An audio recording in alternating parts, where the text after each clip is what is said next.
Merhabalar sevgili izleyiciler, Söz Hakkı ile karşınızdayız. Söz Hakkı'nda malum barış sürecinin ilerleyebilmesi için BDP 3 ay sürecek demokratik çözüm hamlesi kampanyası başlattı ve ilk adım olarak da Hükümet Adım At kampanyası başladı. Bugün BDP İstanbul İl Başkanı Asiye Kolçak bizimle birlikte ama biz kendisine ilk önce Lice'yi soralım istedik. Hoş geldiniz.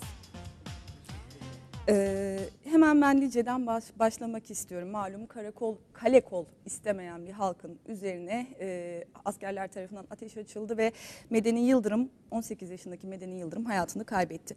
Şimdi bunu sadece askerin fevri bir davranışı olarak mı görmek gerekir, yoksa çözüm sürecinin önündeki bir engel olarak mı bakmak gerekir? Nasıl yorumlamak, nasıl okumak lazım sizce?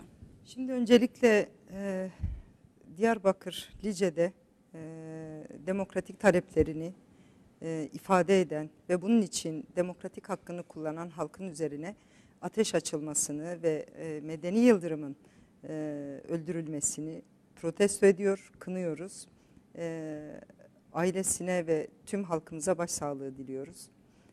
Tabii ki hiçbir demokratik hak, hiçbir demokratik eylem karşılığında böylesine hunharca, ölümle sonuçlanacak hükümetten ya da işte devletten doğru bir baskıyı gerektirmez. Oradaki durum, oradaki tutum ne olursa olsun, orada hani hükümet sürekli yaptığı baskıyı, işkenceyi, ölümleri gerekçelendirerek halka, topluma anlatmaya çalışıyor ya. Orada sorun ne olursa olsun, halkın tutumu ne olursa olsun karşılığında ateş açılamaz ve insanların demokratik hakkı, eylem hakkı, ifade hakkı bu şekilde bastırılamaz. Şimdi eğer varsayalım ki hani işte hükümet şunu söylüyor, diyor ki ya işte oradaki yerel yönetimlerin, yerel idarecilerin saldırısı ya da bireysel, münferit bir olay gibi anlatılmaya çalışıyor.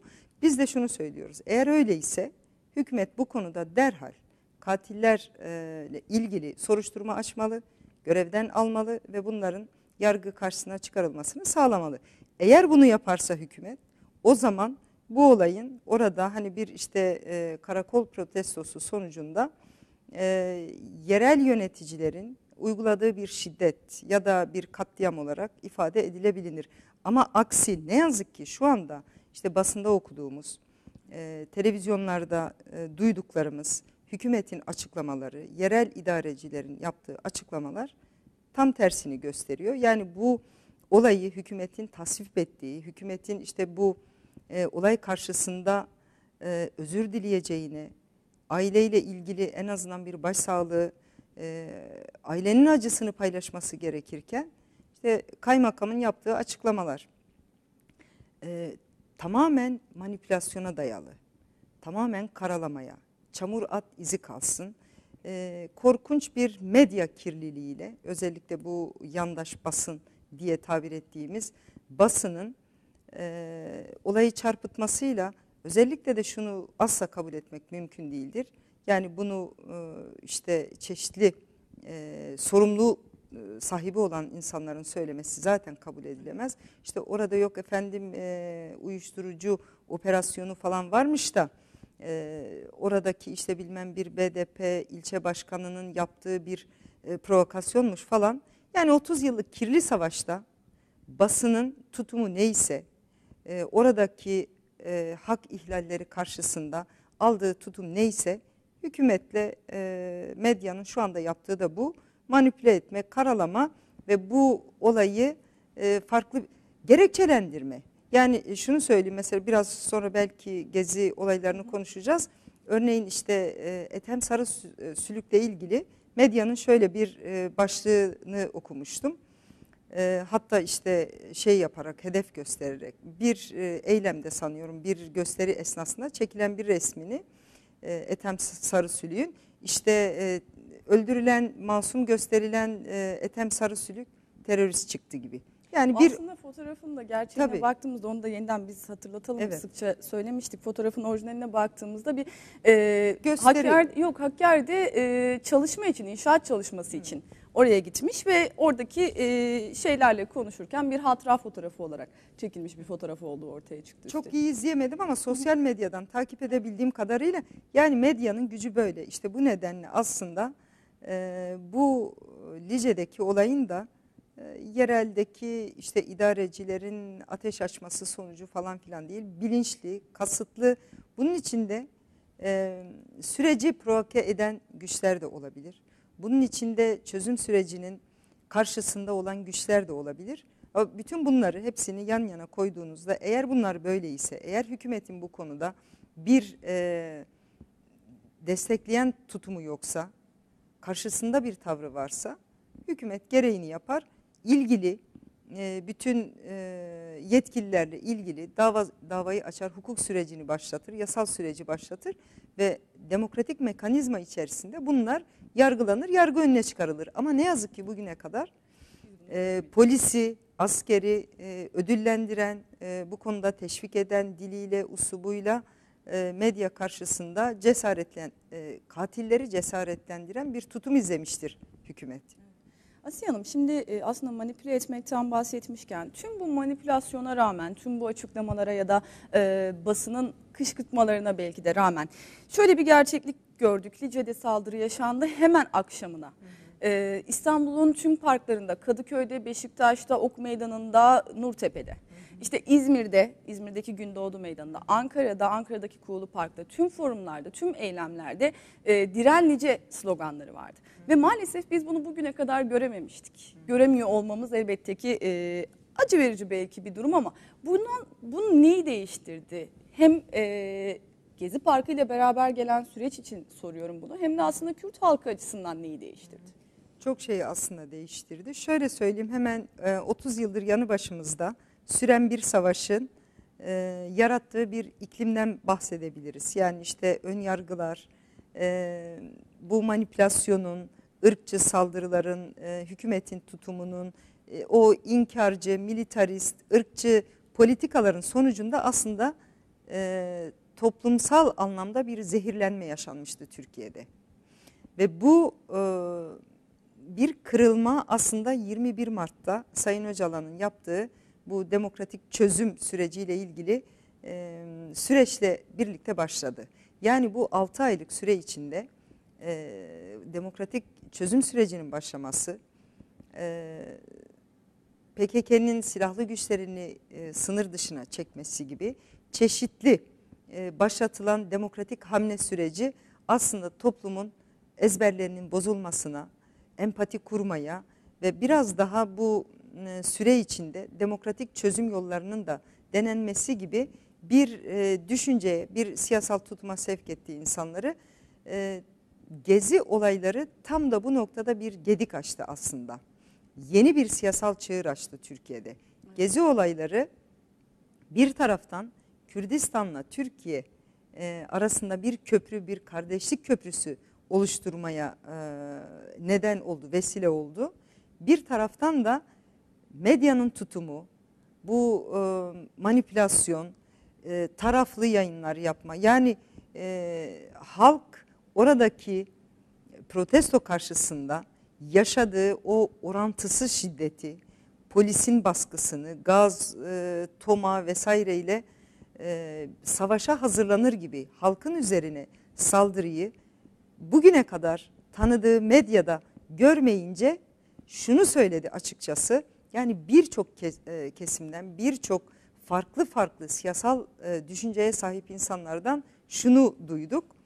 Eğer bu medya İstanbul'daki, Taksim'deki bu 10 binlerce insanın yaşadığı zulmü yansıtmıyorsa, binlerce insanın yaralandığı bir eylemde yansıtmıyorsa, Kürdistan'da 30 yıldır bizim bilmediğimiz çok şey var. Ve bu nedenle bu aslında tam da toplumdaki ön yargıların kırılmasına neden oldu. Empati kurmaya neden oldu ve daha da önemlisi olan özür dileyen insanlar oldu. Kürdistan'daki kirli savaşa dikkat çekmeye çalışan bu rejimi, bu siyasal, bu ırkçı, bu militarist rejimi, faşizan uygulamaları görmeye ve bu konuda empati kurmaya başladı. Bu çok önemliydi. Evet. Buradan biraz kampanyaya geçelim. Tam da empati Evet, kurulurken evet. aslında Türk ve Kürt halkları birbiriyle empati kurmaya başlamışken BDP bir kampanya başlattı. Bir ay sürecek bir hükümet adım at kampanyası ve 3 ay sürecek demokratik çözüm hamlesi. Kampanyanın içeriğinde ne olacak, neler söylenecek, neler yapılacak, ne gibi adımlar atılması bekleniyor ya da? Şimdi şunu söyleyelim, tabii 6 ay önce Sayın Öcalan'ın o mesajıyla birlikte Türkiye toplumunda bir beklenti oluştu.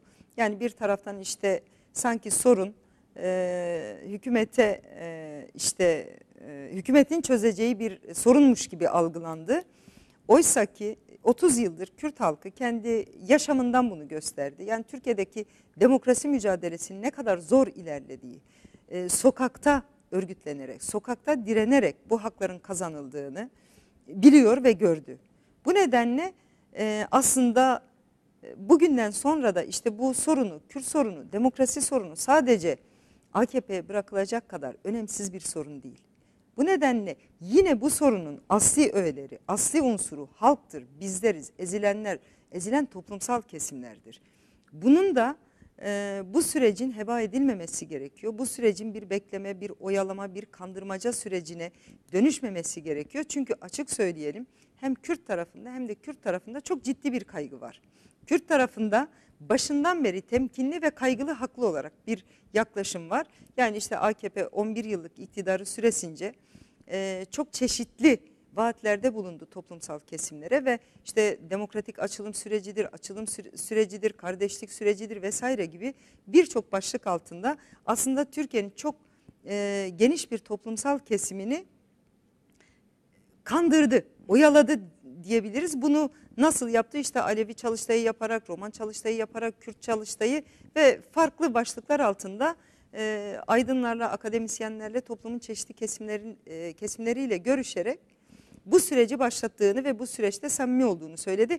Ama biz gördük ve bugüne kadar izledik ki bu çalıştayların sonucunda her defasında toplumsal bir bastırma, yok sayma, ötekileştirme yoğunlaşarak devam etti. Bu nedenle bu süreci AKP'nin götürmeyeceği, AKP'nin yine özellikle bu muhalif kesimlerin, Kürtlerin haklı kaygılarını doğrulayacak bir sürece girdik. Yani birinci aşamada Kürt tarafı kendi üzerine düşeni yaptı.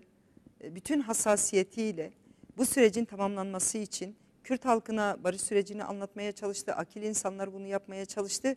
Ve nihayetinde 30 yıllık savaş şu anda PKK'nın kendi silahlı güçlerini sınır dışına çekmesiyle önemli bir oranda başarılmıştır. Ama gelinen noktada ikinci aşamaya geçilmesi için Türkiye tarafından, hükümet tarafından herhangi bir demokratikleşme adımı atılmadığı gibi tam tersine Gezi olayları, Lice olayları, işte ırkçı saldırılar, Türkiye toplumunun çeşitli kesimlerinin yaşam alanlarına müdahale gibi çok antidemokratik, çok faşizan uygulamalarla karşı karşıyayız. O halde Kürt halkı şunu zaten çok iyi biliyor. Biz sokakta örgütlendik. Sokakta işkencelere karşı direnerek geldik. Zindanda işkencelere karşı direnerek geldik. Yani sonuçta öldürülerek bugüne kadar gelindi. Ya da bu demokratik bir takım Kürtlerin demokratik çözümü sokakta örgütlenerek sonuçta kazanıldı. O halde bundan sonra da yani hükümete bırakmadan toplumsal taleplerimizi işte çok spot ana başlıklar halinde bir takım çok öncelikli, çok temel taleplerimiz var. Neler Demokratik var taleplerimiz var. İkinci aşama demişken hem hükümetin ikinci aşamaya geçişte atması gereken adımlar neler ve ikinci aşamada Kürt halkı neler talep ediyor? Evet, hemen şununla bağlayayım birinci sorunuzu. Yani bu nedenle biz de Barış ve Demokrasi Partisi olarak sonuçta tüm Türkiye'de örgütlü olduğumuz tüm her yerde 3 aylık bir hükümet sen de adım at ya da hükümet adım at hamlesiyle, sloganıyla bir hamle başlattık. Ve burada taleplerimizi dışarıda, sokakta hem Türkiye'deki bütün toplumsal kesimlerle paylaşmak, anlatmak, onların da katılımını sağlamak. Öncelikle talebimiz demokrasidir. Demokrasiyi muhafazakar, gerici, tutucu, militarist bir düşünce yapısına, bir siyasal yapıya sahip olan AKP'den beklemek mümkün değildir, beklemiyoruz da. Bu nedenle o zaman hükümeti değiştirip dönüştürme politikamız. Hükümete adım attırma bizim işimizdir. Muhalefetin toplumsal kesimlerin, kadınların, gençlerin işidir. Temel taleplerimiz aslında 30 yıllık savaş içinde bugüne kadar haykırdığımız ama somutlaşarak ifade edebileceğimiz temel taleplerimiz şunlar. Öncelikle BDP'nin bu süreçte kendi misyonunu yerine getirebilmesi için yapması gereken çok şeyler var. Hani işte Türkiye kamuoyundan da hükümetten de bir takım beklentiler var. O halde önümüzdeki dönem işte seçime gideceğiz, yerel seçimlere, bilmiyorum. İşte genel seçim ve yerel seçim birleştirilecek mi onu bilmiyoruz ama en azından %10'luk barajın kaldırılması gerekiyor. BDP'nin şu anda 10 bini aşkın siyasetçisi, işte kadını, gençliği, iş adamı vesaire, avukatı, gazetecisi şu anda rehin tutulmakta. Öncelikle bu 10 bin siyasi tutuklunun serbest bırakılması gerekiyor. Bu çok öncelikli bir talebimizdir. Bunların içinde çok yine önceliği olan 411'i hasta tutuklu olmak üzere aslında yaklaşık 28'i ağır ve hayati risk açısından durumu çok ciddi olan tutsakların derhal serbest bırakılmasını istiyoruz. Bunun yanı sıra işte terörle mücadele yasasının kaldırılmasıdır. Koruculuk sisteminin kaldırılması, işte kadına yönelik şiddet biliyorsunuz çok yaygınlaştı. Evet. Buna ilişkin bir takım önlemlerin alınması, yine HES'lerin, barajların Kürdistan'da bir güvenlik politikası gibi algılanması ve coğrafyamızın tümden insansızlaştırılması gibi, coğrafyamızın isimlerinin değiştirilen isimlerinin orijinal isimlerine kavuşturulması gibi, Roboski hala ne yazık ki sorumlularından hesap sorulmadığı gibi bunlar ödüllendirildi, özür dilenmedi.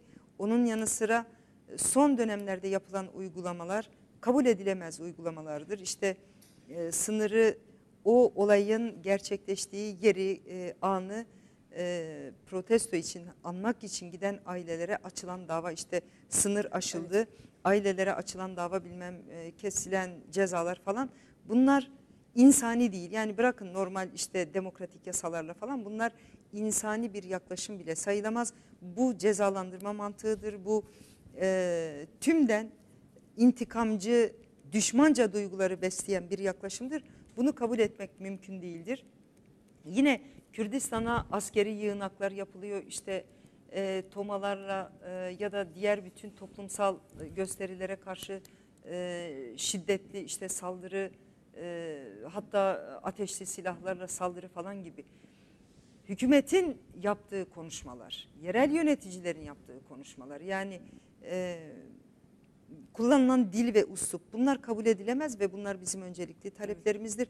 Tüm bu taleplerin karşılanması ikinci aşamanın olmazsa olmazlarındandır.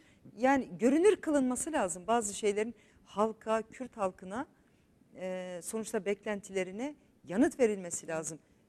Çözüm çift taraflı olur, tek taraflı olmaz. Tabii az bir zamanımız kaldı. Ben şunu da sormak istiyorum. Şimdi 3 aylık bir kampanyadan bahsediyoruz ama anladığım kadarıyla Temmuz ayı BDP için oldukça yoğun geçecek. Evet. En azından birkaç gün, bir ilk haftanın programlarında neler var, neler yapılması planlanıyor? Şimdi tabii talepleri sıralarken özellikle ağır hasta tutuklularla ilgili bir önceliğimizin olduğunu söyledim. Şu anda Metris cezaevinde tutuklu bulunan yüzlerce arkadaşımızdan 28'inin durumunun çok ağır, çok acil olduğu söylendi. Bu nedenle öncelikle yarın İstanbul'dan bir start vereceğiz.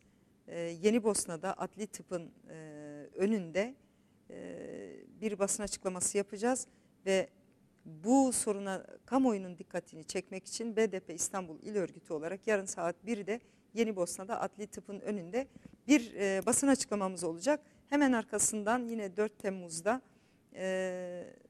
daha sonra belki saatini ve yerini bildireceğiz ama şu anda sadece planladığımız 4 Temmuz'da da parti meclisinden, ilçe örgütlerimizden, ilçe başkanlarımızdan oluşan bir oturma eylemi yapacağız. Yeri ve diğer saati konusunda Daha sonra tabii basına paylaşacağız. Bunun gibi önümüzdeki dönemde, yani Temmuz ayı bizim için hem İstanbul'da hem de örgütlü olduğumuz tüm illerde, Kürdistan'da sokakta olacağız. Taleplerimizi haykıracağız ve bu taleplerimizin karşılanması için yine biz adım atacağız. Yine biz talepte bulunacağız. Dediğim gibi, yani böylesine muhafazakar, tutucu, gerici, ezberi olan, egosu olan bir hükümetten çözüm beklemiyoruz. Ama bu toplumsal taleplerimize de Türkiye halklarından Gezi'de koydukları tavır gibi ya da Lice'deki katliama gösterdikleri tavır gibi destek istiyoruz. Aynı zamanda yanımızda olmalarını istiyoruz. Bu sadece Kürtlerin talepleri değil, bu talepler Türkiye'nin demokrasi talepleridir. Türkiye'nin demokratikleşme talepleridir. Kurtuluş hep birlikte. Asiye Hanım, çok teşekkür ediyorum yayınımıza katıldığınız için. Ben teşekkür ediyorum. Biz de isterseniz yeniden hatırlatalım ikinci aşamada neler yapılması gerektiğini. Başta hasta tutuklular olmak üzere tüm tutuklular serbest bırakılsın. Karakol, baraj ve HES yapımları kesin olarak durdurulsun. Ekoloji tahribatı ve katliamı son bulsun. Askeri yığın nakali son bulsun. Asker, polis, akrep, toma, panzer halkın içinden kışlalara ve karakollara çekilsin. Ana dilde eğitim başlatılsın, ana dilin kullanılması önündeki tüm engeller kaldırılsın, TMK ve antidemokratik yasalar kaldırılsın, koruculuk kaldırılsın, seçim barajı düşürülsün. Seçim barajı gerçekten önemli bir yerde duruyor. Kadına karşı şiddete dönük gerekli tedbirler alınsın ve failler cezalandırılsın ve elbette Roboski'nin failleri bulunsun ve yargılansın diyelim. Çok teşekkürler Ben Asiye Hanım teşekkür katıldığınız ediyorum. için. Selamlar, sevgiler. Söz hakkında bugün BDP'nin hem çözüm süreci için başlattığı 3 aylık kampanyasını konuşmaya çalıştık. Hem biraz Lice'ye değindik, Gezi Parkı'nı konuştuk. Az sonra ana haberle karşınızda olacağız. Şimdilik hoşçakalın.